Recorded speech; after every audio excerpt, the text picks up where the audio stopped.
Le croyant humble et consacré, dit le texte, devrait être encouragé par ceux auxquels le Seigneur a conféré de plus lourdes responsabilités.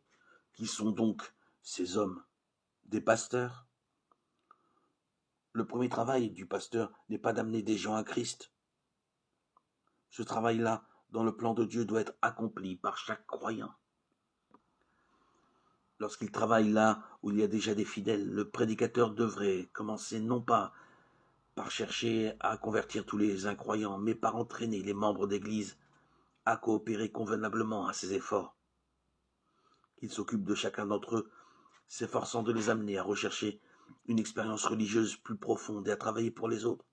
Lorsqu'ils seront ainsi préparés à soutenir les prédicateurs par leurs prières et leurs travaux, le succès viendra de toute évidence.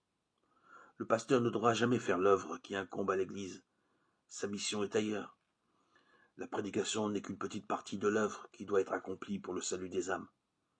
L'Esprit de Dieu convainc les pécheurs de vérité et les place au sein de l'Église.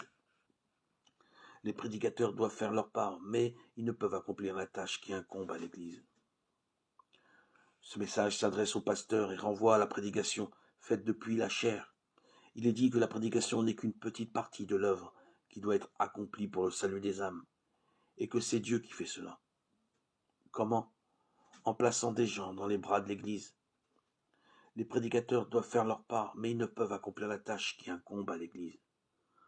Nul besoin d'expliquer que le terme Église ne renvoie ici pas à une institution collective, mais à chaque croyant. L'œuvre du pasteur est de préparer, d'éduquer, d'enseigner, de sensibiliser, d'organiser, d'inspirer, d'équiper les croyants à accomplir leurs responsabilités. Ils doivent le faire. C'est ainsi que Dieu reproduit en eux le caractère de Jésus-Christ et qu'il les fait refléter sa gloire. Un chrétien qui n'est pas impliqué dans la mission est voué à la mort spirituelle.